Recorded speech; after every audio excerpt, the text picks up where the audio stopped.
origins of the Celts, namely there is a difference between continental Celts and insular Celts, but that's only a geographical difference. There are various Celtic languages, and within insular Celts, which relates to Ireland, England, Scotland, Wales, Isle of Man and Brittany. And among these insular Celts there is a subdivision in the languages. This division relating to languages is known as the difference between P-Celtic and Q-Celtic.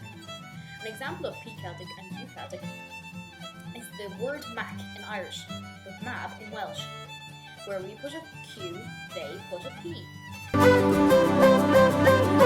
Classical authors such as Homer, Caesar, Herodotus, Aristotle, Strabo, and Ptolemy give us our earliest recorded information on the Celts.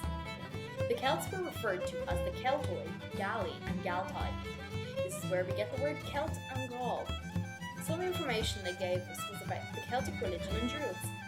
Caesar said in his political piece called De Ballo Gallico that Druids were privileged in society. For example, they were exempt from taxes, and they were exempt from military services.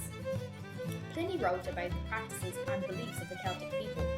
For example, they used to host a feast on the 6th day of the moon. It is said that the Druids would wear a white cloak and hold a golden sickle, and they would then climb up an oak tree and cut some of the mistletoe off with the sickle.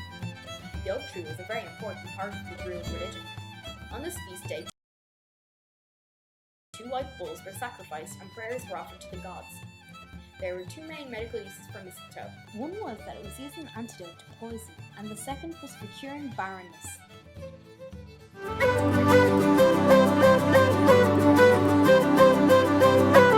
Their gods were rarely represented as icons. Any representations we have of Celtic gods are as semi-zoomorphisms. This means that they were represented as humans, but with animal features. An example of this was Cernunnos, the antlered god.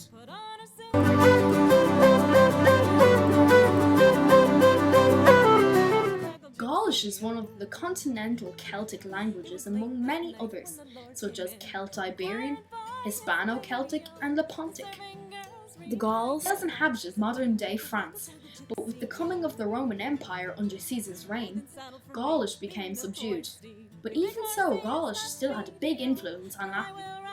Any inscriptions we have are in the Latin alphabet. The Gaulish words which survived into French, apart from inscriptions of people's names, are mainly rural flora and fauna. There seems to be traces of Gaulish which survived into certain dialects of Breton.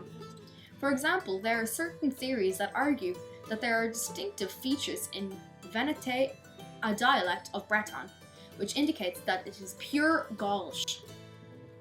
With reference to modern-day insular Celtic, Irish is still spoken mainly in the northwest and south of Ireland.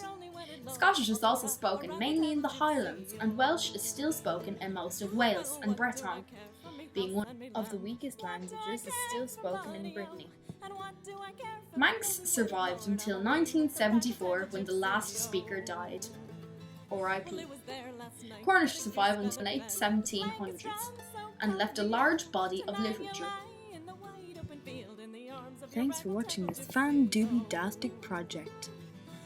See you later.